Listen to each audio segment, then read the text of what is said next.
Welcome to the Italian Wine Podcast. This episode has been brought to you by the Wine to Wine Business Forum 2022. This year will mark the 9th edition of the forum to be held on November 7th and 8th of 2022 in Verona, Italy. This year will be an exclusively in-person edition. The main theme of the event will be all-round wine communication. Tickets are on sale now, so for more information, please visit us at winetowine.net.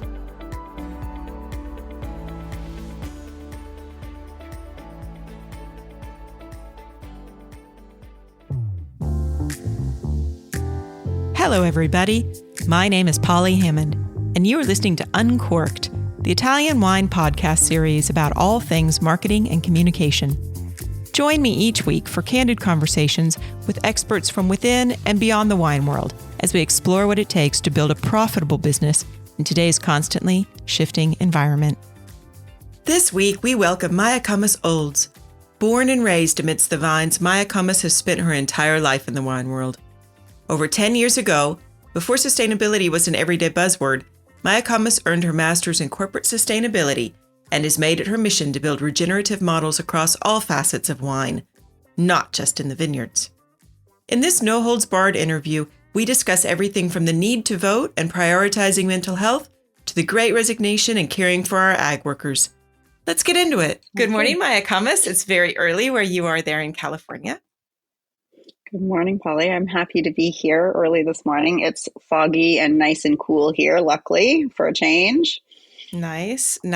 So I've known you on and off for a couple years. We do work with some of the same organizations. And when I was doing the research for this interview, I actually found out something that was just sort of like, light bulb for me, which is you're really well known as GM and as a viticulturalist, but you actually have a master's degree in corporate sustainability, and you've had it for a long time. It wasn't like you went off, 3 years ago, you're like, ooh, sustainability is important. I mean, like this dates back 10 years or so. So I would love it if today we can talk about some of your work and your efforts with sustainability. But first, I want to talk about your fabulous name and your history in wine. For all the people who don't know you, who are like, Mayacamas, that sounds familiar. Why do I know that name? Where does it come from? So Mayacamas is the name of the mountains that separate Napa and Sonoma County. They are named, there's a little bit of controversy. It's a Native American word. But fundamentally, it means howl of the mountain lion. There's some different spellings to the north that have a slightly different meaning, but I'm not going to talk about that because it's not my expertise. I am named after the mountains in which I was born and raised. My dad was also the winemaker at Mayacamas Winery for most of my childhood and when I was born. So I love that. So when we talk about all these different ways that we have multi-generational wine families. I think that yours seems to be almost like the lowest key version of the multi-generational wine family because you've grown up in this. Your family has Sky, which stands out because it is an off-the-grid vineyard. Is that correct? Yep. Everything is off the grid. We have never had electricity on the property. My parents bought it in the early 70s. The winery is run off a generator when we have to do some major project, but the rest of the time it's solar. The house is solar. The vineyards, the only thing that right now is my current focus is trying to get our well on solar. So it pumps water to our tanks automatically to feed the vineyard and do everything else. Mayacamas, are you a hippie? Like, is the family sort of old California hippies? My parents definitely are. I'm Nice. I'm on the edge of being a hippie and not because I went and got my master's in sustainability when it wasn't the cool thing to do. But also I like technology in the future and I'm not really a back to the earther, back to the lander. So I hate patchouli. I don't like You're not wearing fish harem and pants and dancing like Jesus at WOMAD. That's really just no, not. No. no. I'm going to get filleted for saying that probably. You actually tell this story that at 16, you were like, fuck it. I'm out. I'm running away from home. And that didn't maybe take you as far from wine as you'd hoped. No, it dove me straight into Spain, into Jerez de la Frontera, where I ended up getting a job and working because that was my skill set. So my plan to run away was a complete failure. I learned about doing my research about where I want to go and how to get there. The good thing is I learned Spanish in a way that most people don't get to as, a white American girl. And How? I learned What does to that be mean? independent, How did strong. you, as in like you learned it in the vineyard, or you learned like proper immersive Spanish? Like did you learn all the good naughty words? What was different? I learned all the good naughty words. I was in the cellar just working with whoever was there. Nobody spoke any English, in 1992, I want to say 1991, something like that is when I was there. Like nobody there spoke any English. Americans were vastly hated because it was near the Rota American military base. So I had to really defend my position and be a good representative of a California girl. And I think I was successful. How I long did learned you a stay in lot. Spain? I was there for just about a year. And then I came home Went and went back to to college. wine in California? No, I came home to study politics and chemistry. And how long did that stick? 3 years I studied that. And then my math skills were not up to the major that I wanted in microbiology. And so I ended up in fermentation science instead. So really it's a chemist, but we can just all much more appreciate the work that you're doing than, if you were a lab chemist doing something else. So high five for that change as a wine lover. I will say I'm okay with that. So corporate sustainability. You have been a pretty vocal, advocate for as long as I've read anything that you've written or as long as I've heard you speak around issues. First, it was organics. Then organics, it seems like over the years, really took on a much more regenerative approach. But it's not just in the vineyard. Is that correct? Your approach is much more about that beyond the vineyard. Yeah, when I was in the Presidio graduate school, we learned a lot about, at that time, regenerative agriculture was only just starting. It was this gentleman in Texas was kind of starting to do it. But in our program, we talked a lot about bringing that piece of kind of using regenerative economies and regenerative systems to help the ecosystem services, people, economies, like everything. And so everywhere that I've gone, I've kind of melded that into my leadership, whether it was at Diageo after I graduated or really at Newton is where I really was kind of given free reign to kind of wrap it into the whole business. And we were really doing, that was really how we were rebuilding Newton to come back. And at Gloria, I had even more leeway to do what I needed. It was COVID and it was an amazing time and a place to get to show that it works. And you saw little bits and pieces of it. I really kind of tried to ingrain it into every piece of the business, making sure everything we did gave back in some way. Every decision we made, we thought out where it was going and where it would take us. It didn't always work, but it really made us think through every decision we made. So what does that mean in the day-to-day context? And this is not particular to any one position or another position, but I'm just thinking about all of the jobs that we already have to do and how underfunded we always are and, overburdened. What is onboarding the team like? What does the operations of doing that look like? How do you actually make that a cultural part of a business? At Gloria, I got lucky, and a lot of people that were already there thought that way, but hadn't been empowered to work that way. But as we hired new people and going through the interview process, every question that I had my team ask and think about was you don't need to use the word sustainability, but think, how do they think about taking care of people and the environment. And if we saw that spark in somebody that they cared, even if we hired one person in particular I can think of that he was like, yeah, I really care about these things, but I don't know that much about it because I've never been able to do it. Like, here's what my passion is. He's like, but honestly, I don't know. I can't. I've always done these things conventionally. And we brought him on, and he ended up being the largest advocate and took on like the IWCA program, like, and owned it, and was very excited about it. Where in the past he would have been like, no, I'm not really into that. He really, truly was. In the questions we were asking, those things, you could see pieces of it. And then in the onboarding, we developed, the general onboarding, here's the rules and regulations, but we would do this PowerPoint that would kind of talk about, here's the values of the company around regenerative business systems, like, and what that means, and the feedback loops and all that. So for the gentleman that you're talking about, the kind of what I'm hearing you say is that maybe people don't have the corporate language that we have around ESG and sustainability this and regen that and yada, yada, but almost to the way that they feel it in their bones. Like either that was how, for whatever reason, that's their ethos that they're bringing with them. And for me, what I'm thinking about is how easy it is for all of us to get wrapped up, in like our corporate speak, that we have this expectation of, if you know it, you're going to have the jargon kind of thing. But it sounds like that's a fallacy. Yeah, that's totally not true.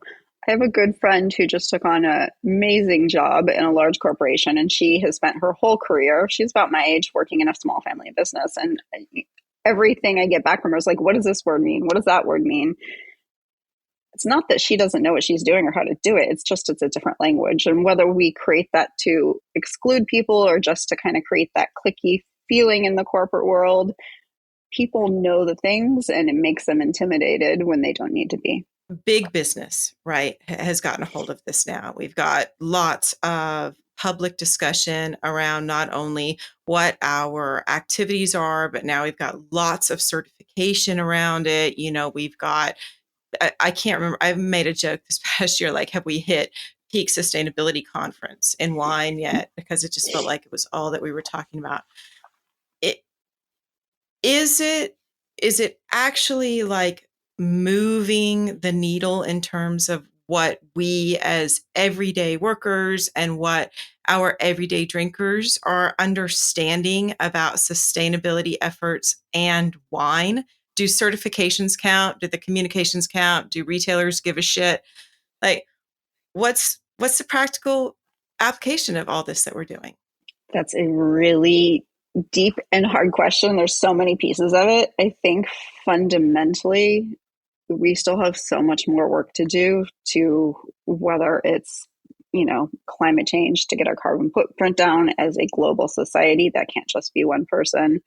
I think today, consumers, it depends on the price point of the wine. The general consumers, people who are buying, under $10 bottles of wine, sustainability is not something that is in their bandwidth to consider. They are, for the most part, dealing with how do they get food on the table and can they afford a $10 bottle of wine.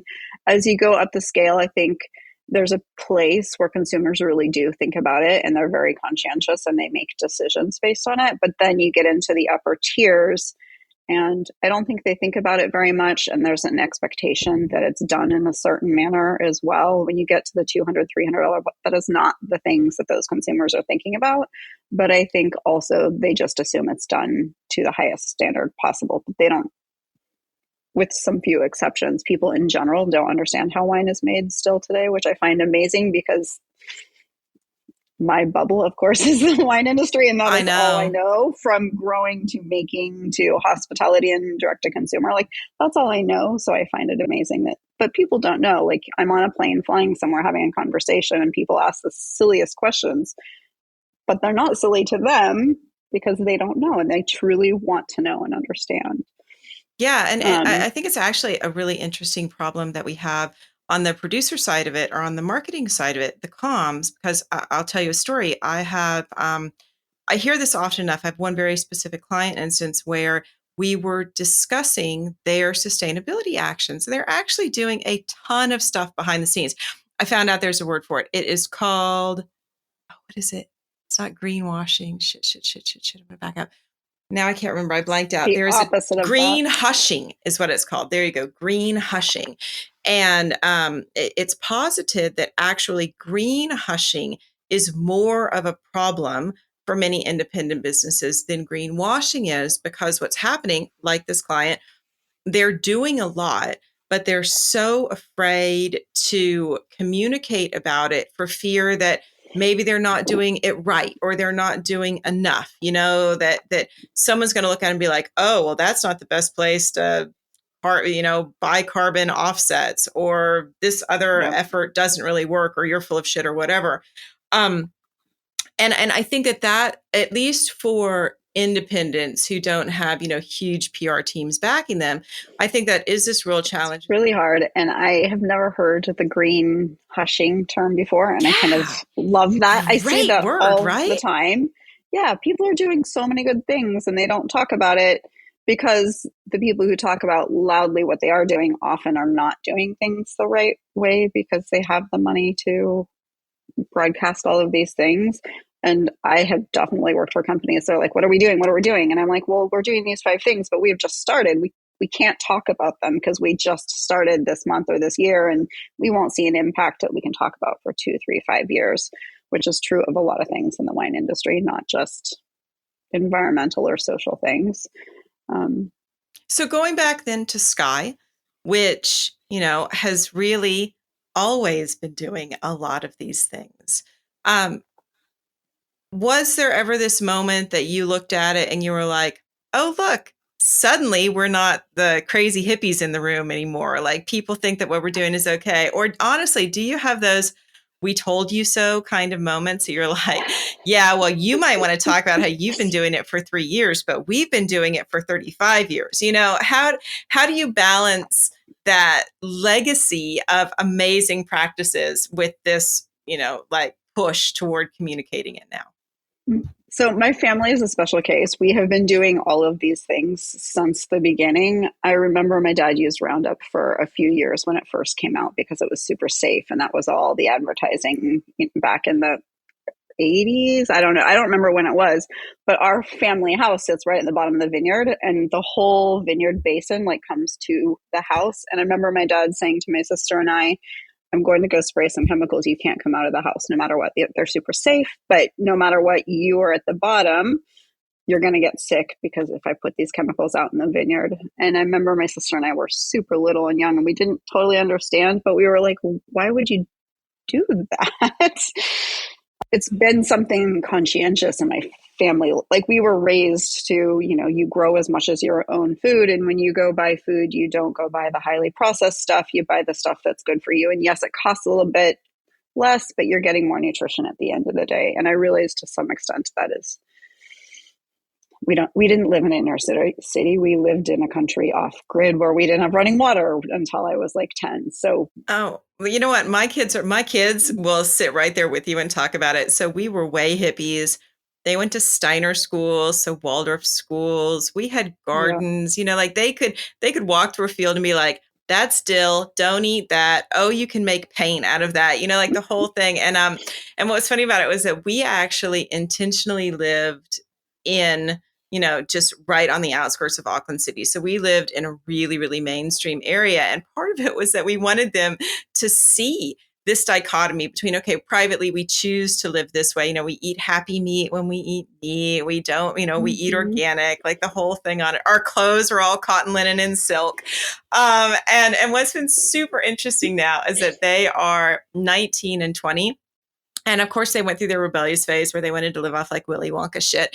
But now they're like, my clothes are linen, cotton, and silk, and I buy things secondhand, and I repair and replace. So high five to your parents. I want to give them a big old hug because we had people think that we were bonkers for a very long time. Okay, so kind of rolling this back into this idea. I kind of love that because there's not a lot of us around that were raised that way, especially today. And I get called some of the weirdest things because I think I think like that. I'm like, I shouldn't buy that because it is not good for the planet. And sometimes I do because I'm like, I don't have a choice. I need a jacket right now, and I know this has got polyester. I'm going to buy it anyway.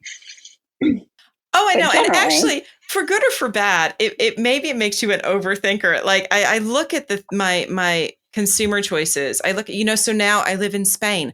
I don't have a car. I can't tell you how amazing it is to live in a country where I don't have a car. There was recently in Paris a conference it was the Sustainable Leather Forum. And the whole thing is a one-day conference about leather use. How is it appropriate? What are the substitutes? How do we deal with this dichotomy of it lasts forever so we don't have to replace it, but it's an animal product. So you become like a super geek in your head where you can never just make like the impulse decision, like, what's the implication of what I'm doing right now?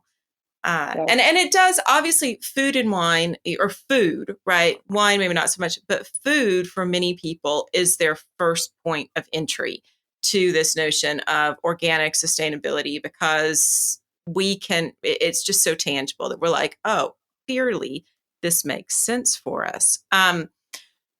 But there's a lot more to sustainability, to corporate sustainability, than just the environmental part of it. And I kind of worry, it's great that we're doing it, but I kind of worry that sometimes we as consumers and as businesses as well can get really, really hung up on the environmental side, because how can we not with climate change? But it does also incorporate governance. It does incorporate, our social respect, our treatment, our systems, the whole thing. So this is something that you've been active in your volunteering, if I recall correct, as well as changes within, your workspaces. Is that anything that you'd like to talk about? yeah, I would love to. I think one thing that really everybody always talks about all this environmental stuff, and they're like, well, that's an elite thing. Like, general people can't afford to do this. And like, fundamentally, well, why can't people afford to buy organic produce or, shop at a farmer's market? And it comes down to, we don't, especially in the United States, more so than anywhere else, we don't pay people properly. We don't value their work. I mean, if you look at any statistic about minimum wage and the lack of increase for inflation in the last 20 years, we're paying people like it's 1980. And in the last 2 years in the wine industry, inflation has been between like 11 and 19%. Here in the Bay Area, in the North Bay, anybody, whether it's the farm workers, the cellar workers, the guys on the marketing team, they're not getting raises that reflect that, and they're not being compensated properly.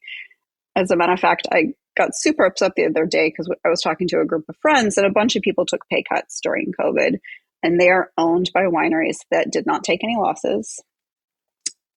They got PPP. They got PPP. They made a ton of money because everybody was buying wine, especially Napa wines at certain price points. And we took pay cuts, and we didn't make up for that. And the wines were still profitable. One of the things that I did that really helped Gloria kind of stand on its feet, and I've done in other places, is I make sure that I'm paying people properly and giving them raises, getting them to a place where they can afford at the end of the day to not go to a second job, that they can then go home and spend time with their family and do their kids' homework with them and buy groceries and do those things. And it makes them much happier to come to work for the hours of their work. Even when some of them, I'm super guilty of this, they come to work and they're working 10 hours instead of 8 hours just because there's not enough people to get the job done, and they throw in their extra hands. But they're happier to do that because they're compensated for it. It's not just, well, I've got to stay and do this, I'm going to miss out on 2 hours with my kids. It's like, no, I'm getting paid for this. It means I get to do that trip to Disneyland with the kids.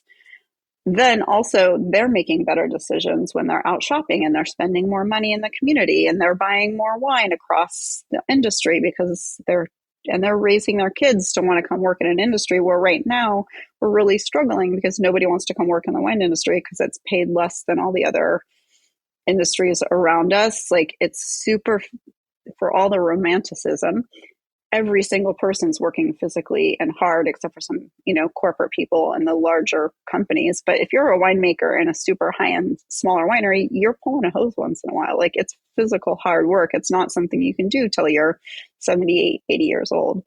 And we're paying people just above minimum wage. I think that is something that is never talked about, and something that really needs to be talked about and made part of the discussion, so that we can really support the community and what we're doing. And when we're talking about how we're building these regenerative systems, it's not just about our farming practices and the soil carbon. Like, everybody is going to do better if they have a little bit more money to spend at the end of the day. Everybody will make better choices about what they're purchasing if they can afford to do so. And yet, sorry, that's my soapbox. Yeah, no, please stay on it. My thing is always the money and our prices and our margins. Like, if I could solve this problem, I would be a gazillionaire. Like, where is that linchpin that we can adjust that makes it possible? Because literally from have the environmental practices, that leads to, that's a great idea, but the money has to come from somewhere. So then we have to charge more. So then we're tackling the consumer economy. And if they're not going to buy, then what does that actually do? And then we've got the 3-tier system. I mean, like, is there a solution? Do we all go back to drinking locally and carrying our little jugs up the street so that we're refilling what's been produced right up the corner, and we're keeping all the money in the community? I mean, like, how, I can't even begin to find the way forward in solving the problem that and imagine like you, see every single day, which is the money is just not there. The money is not there because it's concentrated in small areas. And that is the problem fundamentally. And I think that's where not just in the United States, because now I'm seeing it spread across the world. People need to get out and vote, and they need to not just vote for the big names on the ticket. They need to actually figure out who is going to work on the things to support them, not who these big corporations are fundamenting. Because fundamentally, that would change the world, versus us getting to a place where, like they are in Iran right now, they are going through hell. They have been going through hell partially because of this economic thing. They're having to stand up and fight with their lives, literally, for just a little bit of equality. The rest of us are going to end up in that same place in 5, 10, 20 years, depending on which country you're at, if we don't figure it out now. Look, in Europe, we're concerned because we have the energy cost going up. I was reading an article today that said they're very concerned that some key industries Europe-wide will be hit, that being glassmaking and steelworking. I do think that when we're talking about money, I'm going to tell a story. I'm going to anonymize it for the purpose of the story. And you and I said we were going to try to not get political, but that's just not going to friggin' happen. So, hey, if we get filleted, so what? I don't read the comments. Screw it. So there was an instance in the wine world a couple years back where some talking heads in wine, my beef has always been people bitching about, why aren't millennials buying? So they're in some big public discussion talking about, well, why is it that millennials aren't buying? And I looked at the people talking and I was like, because all of you voted against the mechanisms that would give the millennials money to actually buy your product. Like this is, so yes, we've gone way into politics on that one. But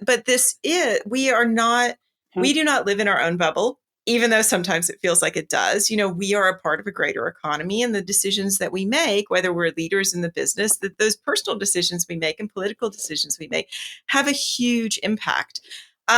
Since we've gotten into the politics, I'm going to bring up the issue of our agricultural workers. Obviously, this has been ongoing. I mean, when you go into the research, I can't find a time that this has ever not been written about, our labor issues in wine.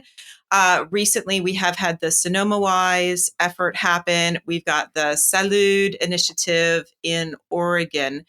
And I can't remember if it's Sonoma-wise where the advocates were actually the ones who said that ICE would never be allowed. ICE would never be allowed on the property.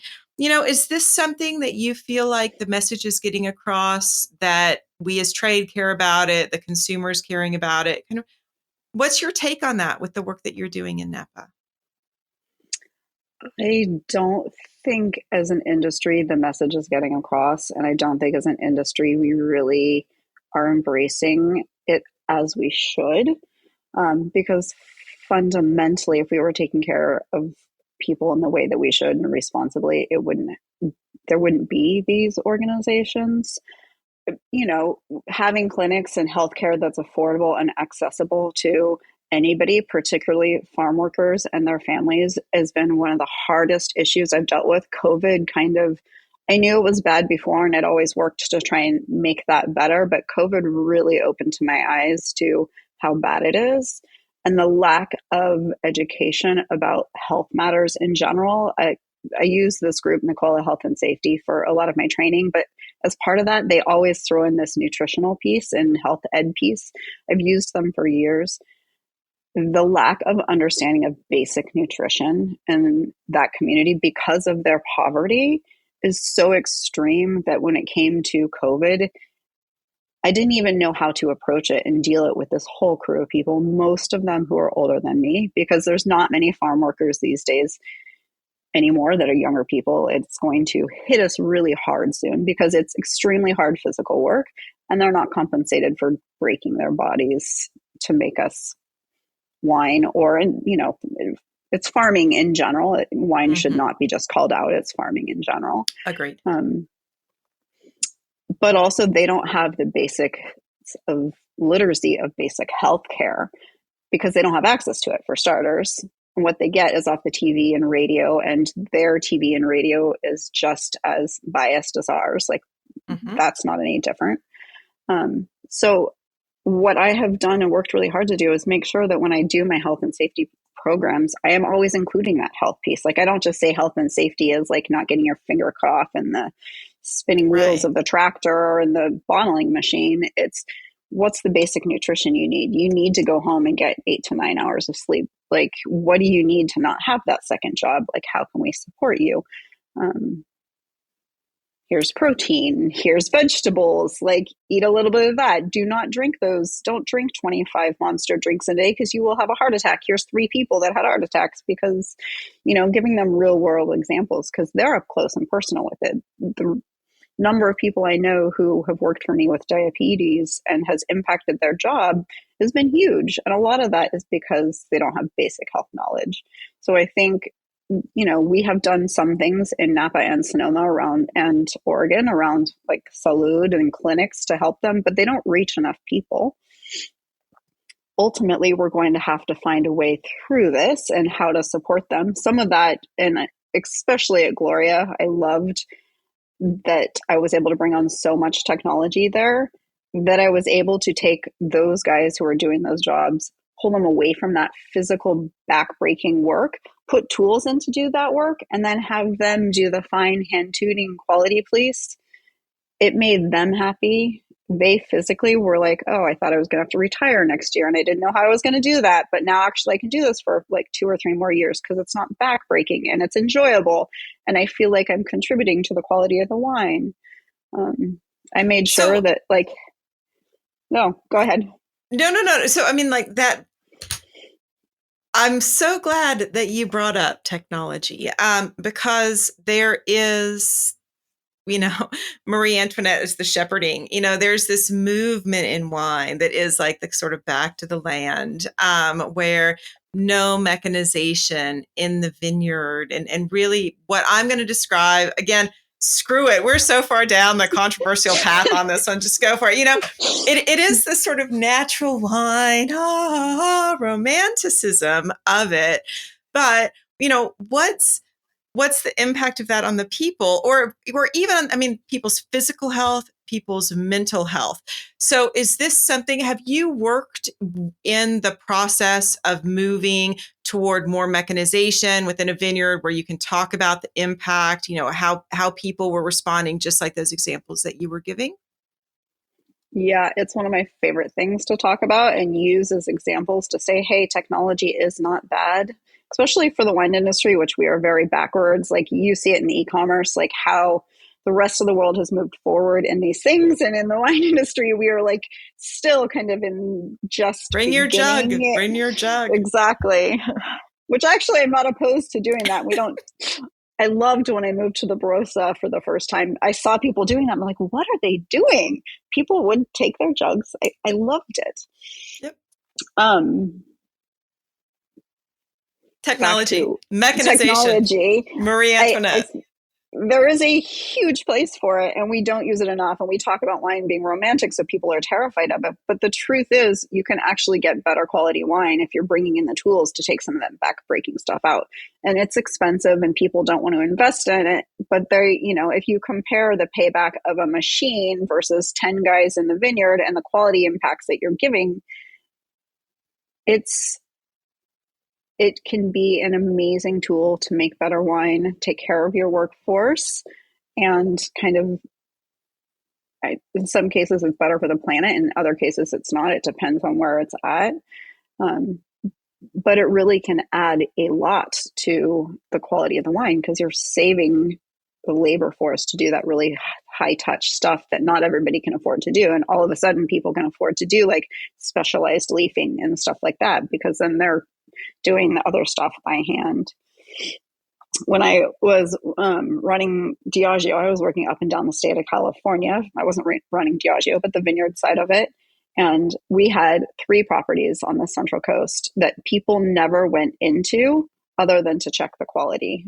Every single job was mechanized. And the first time I had some experience in Australia, so I was not totally unprepared. But when I came in, I was like, oh my God, this is insane. Like even at that time, 10 years ago, we had the ability to completely farm vineyards without people going into them, which terrifies people for many reasons. But when you're making a $10 bottle of wine, why not? Like that is not where the quality piece is coming in. And people were paid better because they're driving this fancy, crazy, amazing technology so that it's, a high trained, better paid job, which I think is important to provide. And it doesn't take a high school education either. What I think is really interesting about that is that, I always say, I must say it once a month on the podcast, it would be so great if some of these stories, some of these cases were public, like if we could dispel some of the romantic mythology or really the just like nihilistic, we're all going to lose our jobs. But that in mind, I know something that we're all talking about kind of offsides that has to do with labor and health and ESG are the concerns around mental health. I will be the first one to raise my hand and say that the past 2 years, no routine, no patterns, loads of work, so it's been unlike any period of my work life ever before. And it can be really hard to sustain a sense of equanimity, and just like going with the flow. When you're looking at corporate sustainability, does mental health come into that radar? Are we thinking about the health of our workers from our farm workers through to our executives? Or is that just like too touchy-feely? No, I think it's important to talk about. I think in general, it's still extremely taboo. Like millennials and Gen Z talk about it a little bit more, but above that, like Gen Xers, our generation and above, it's still pretty rocky. I have always encouraged my team to take mental health days and stuff like that when they need them. And, I can, whether it's from trauma or whatever, but I really can see when my team's falling apart and like, hey, you guys take the weekend off, take the week off. Like, what do you need? How can I support you? I am, in all fairness, I am super demanding. I'm not that lackadaisical, come in when you want. Like, I want to see the work produced. I want to see things come in. I want it to be very high quality, but also I recognize that nobody can keep going at that pace. So you guys go take the time, take the weekend off. I just had a case of one employee completely breaking down and just about to quit. So I was like, take 3 days off. And she's like, well, can I answer emails from home? And I was like, no, you cannot. Like, leave your computer at work. Yes, I usually tell you to take it home so it's not in the house when it burns down, but like, leave it here, go. And she came back. She's like, that was only 3 days and I feel so much better. Like, because in the industry, lots of industries, but we don't ever shut off. We take our phones home. We have an email. We're working too fast. We're working too hard. The guys in the field are working days. They're working nights. The cellar crews are working days. They're working nights. They're not seeing their family. We all talk about self-care. They don't have the money to do self-care, or they don't even have the time for it because they're just going so fast. Maslow's hierarchy of needs, we all, and we all have that moment. Like, I don't want to make that sound like that's an elitist thing even, because while I recognize that there's certainly a financial component to it, to think that our executive staffs are not dealing with the same level of mental stress and burnout as anyone else, I think right now would absolutely be a fallacy after the past 2 years that we've had.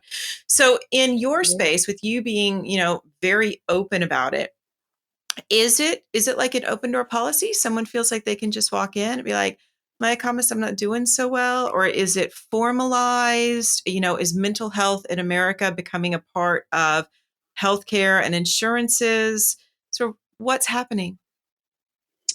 It's still, every company I've worked for in the past 15 years has had a mental health crisis phone line, because honestly, especially here in Northern California, there's fires, there's earthquakes, there's mass shootings, we've had all of that. There's usually a crisis line. There's not still a formal way to talk about that. So a lot of the younger generation talk about it more. I've always had an open door policy about it. I don't necessarily see a lot of people are still even the generation above me, and they kind of don't want to talk about it, don't want to know about it until that generation kind of moves out of the workforce. I think it'll still be because they are the leaders and owners of most companies, it will be really hard because they were raised and it's beaten into their system that they don't talk about their feelings. Right. It's not that they actively are trying to do something bad. That is what was beaten into their heads. You don't talk about your feelings, and especially not in a workplace. Yeah. Exactly. No. I actually, one thing that I remarked upon, so this week we've just had Roger Federer retired. I don't know. So I asked earlier if you watch tennis, and yes, I do not watch tennis. Yeah, but I watched the 7-minute speech that he gave on the court, and he was in tears. And, and Rafa Nadal was in tears as well. And I said to my husband, I was like, oh, did you watch? He's like, no, I didn't. I said, I don't know a lot about tennis at all, but here are these grown men on TV, tearing up as he is stepping out of, an incredible career. And that is not something that I remember seeing growing up. And I just felt like, that was so moving to me, and actually making me realize how much the world is changing, that it's okay for that to happen.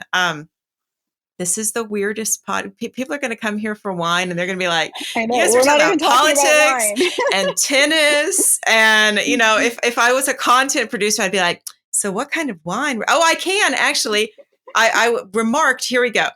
Nike did all of the post Serena Williams retirement content. Moet and Chandon did all of the post Roger Federer retirement. So there we go. We can somehow bring all things back to alcoholic beverages. So okay. In the work that you're doing now, I've not actually given you a chance to talk about, you recently changed from Gloria Ferrera. That was last year, if I recall correctly. Tell us what you're up to now. So Phil Couturi has been the organic guru of farming for 40 years. And I worked for him a long time ago, and he asked me to come back to really help him figure out the next steps of his business and where I wanted to go. So I have kind of stepped in and helped him do that, and help his children kind of progress in their careers and do some mentoring across the business to really help. They have a small winery brand, Winery 16600, and then the vineyard management arm, Enterprise Vineyards, which are completely separate, but kind of similar ownership, and really help them figure out how to transition into the next generation. It's been challenging and fun. They're all big personalities. I mean, in the wine industry, we always talk about how winemakers are the big.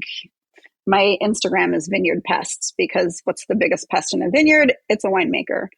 But the truth Funny. is that's not true. Like on the vineyard side, there's just as many big personalities. It's just they're not the ones that are in the face of the public as much.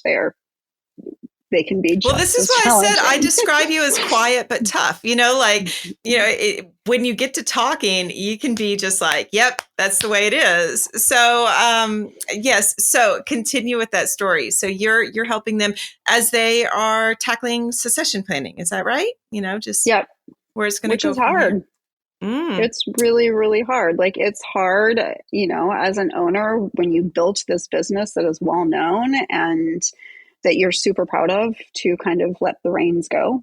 Very, very challenging. Like it makes all these identity crises come. And when you're children of a big personality and somebody who built that, like having the same, like, how do you in a modern world develop that and retain kind of that heritage and ownership and feel of the business, but take it into the next generation and change things? And, generational family businesses are, there's some statistic that 90% of businesses don't make it into the third generation ever. One of the things that makes me think of, great story. I don't know if you ever heard this, when Ben and Jerry's sold to Unilever. They did this thing that at the time had never been heard of, where Ben and Jerry's, the company, required that Unilever set up an independent, basically like brand trust, who that trust job was to protect the integrity of the Ben and Jerry's values within the huge organization that was Unilever. And you think about that. I just think about that in a space where we don't have enough money, we don't have enough time, labor's a problem. We're moving toward regenerative agriculture, or, what are pretty much like philosophically or belief systems, purpose-driven choices. And then we have to be able to pass that down to another generation and know that they're going to protect what we held dear. Yeah, it's super emotional, of course. Like for me, one of the things my name has a lot of heritage, and I always feel like I need to live up to it, not just for a winery that I was raised in and around. Besides my family's, like every day after school, I was at Mayacamas, like either helping or probably more distracting because we were kids. But I feel like the wine industry is losing some of that heritage piece. So like Ben and Jerry's, like how do you protect that? That was part of when Phil came to me. One of the things I've been talking to lots of people around Napa Valley, like as the generation retires, they built amazing things. Like they built this wine industry to be this world kind of power, world name, and they're retiring. Like how do we retain some piece of what they built, an understanding of that, while the new generation comes in and makes it their own and changes the world in their way? But how do you keep that heritage so we can learn the good things and the bad things, because there's both in every case, of course. And that is really kind of what been a huge driver in my career. And if you're looking at kind of, this pulls away from wine a little bit, but like there's been tons of handovers of large, well-known Phelps, Schaefer, like that generation is going and new people are coming in and they don't necessarily understand the world in which they are coming in. So I love the Ben and Jerry's story because Unilever is a monstrous company, but they have done a lot of really good things as well as plenty of not so good things. Like when I was first getting started after graduating with my master's in corporate sustainability, they were one of the companies I really wanted to work for because they actually have a lot of good intention. The same thing with Diageo. Like they do plenty of things that are not right, and you can't always get it right, especially when you're so big and people's personalities take over. But they also do a lot of really good things. So how do you get into a large company, say Schaefer, and how do you retain that piece of history of the brand that makes it special and unique? And how do you bring in all these new outside things like that make it pay back so the ownership doesn't just kill it, but also there's something left of what it is, the essence of it. Well, and that really comes right back to the heart, right, of sustainability. We use sustainability, and nowadays it's synonymous with climate change activism, and with water recapture and with sort of you name it on the ESG thing. But ultimately, sustainability is supposed to be the notion of how do we build good long-term brands that are here for the next 50, 100, in Europe, 300 years, that it's literally at the heart of long-term brand building. And in that, we have all of the components: caring for the health, caring for the mental health, caring for the planet, of course. What does the governance look like? What kind of people are we hiring? What does that succession planning look like? And so, yes, the next time that I am at a wine and sustainability conference, my hope, high five, is that we have more of the S and G and not only the E on the sustainability side. I fully agree. I sat on a panel the other day that made me a little, I was not on the panel, but I was listening to the panel, and I was pretty frustrated because all they did was talk about environmental pieces and what that means. And you can't even tackle the environmental piece until you're dealing with the rest of it. And I think it's important to talk about the environmental piece, but I think it's become a little bit of greenwashing that's all we talk about, because there is so much more to it to protect the industry that we love. Like, whether I'm bad mouthing it or not, I love what I do. It's in my blood. It is definitely something special to be able to create a product that drives so much passion in the consumer, whether it's a lower end bottle of wine or a super expensive one. It drives passion in the people who are consuming it. It's like an amazing peach or cherry or something. Like, people stop and go, "Oh my God, what was that?"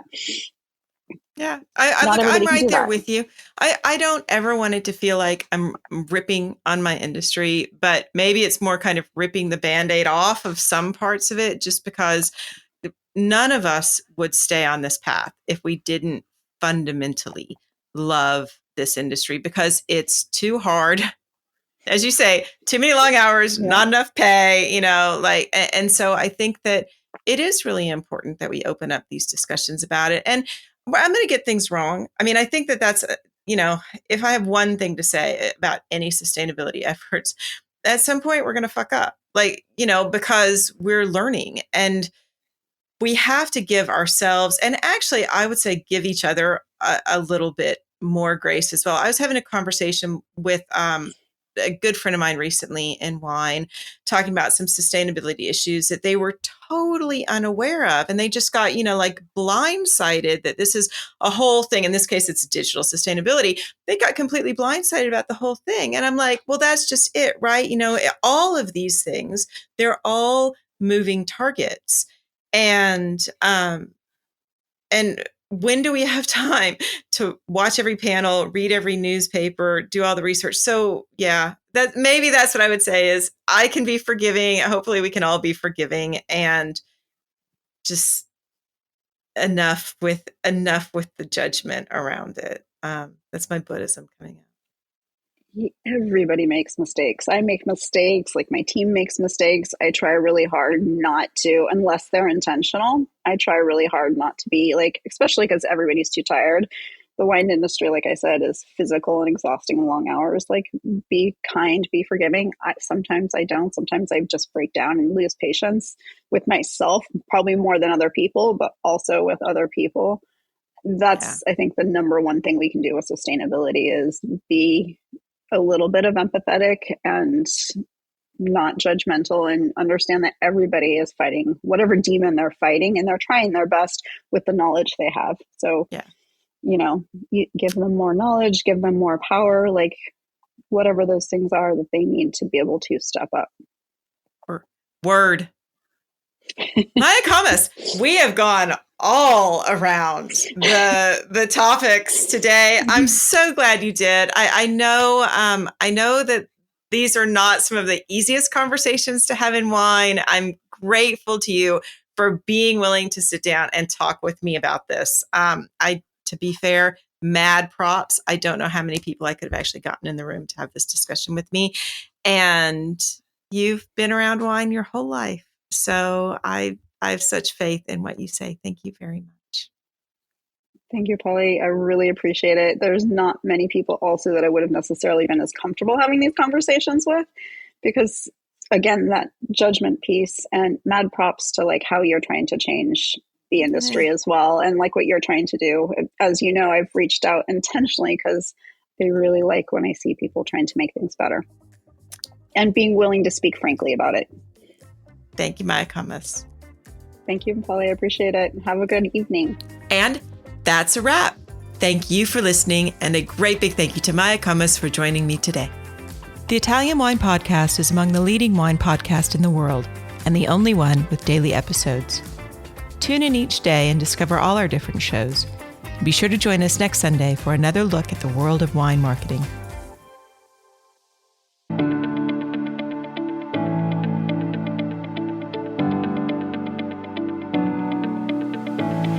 We hope you enjoyed today's episode, brought to you by the Wine to Wine Business Forum 2022. This year will mark the 9th edition of the forum, to be held on November 7th and 8th, 2022, in Verona, Italy. Remember, tickets are on sale now, so for more information, please visit us at winetowine.net.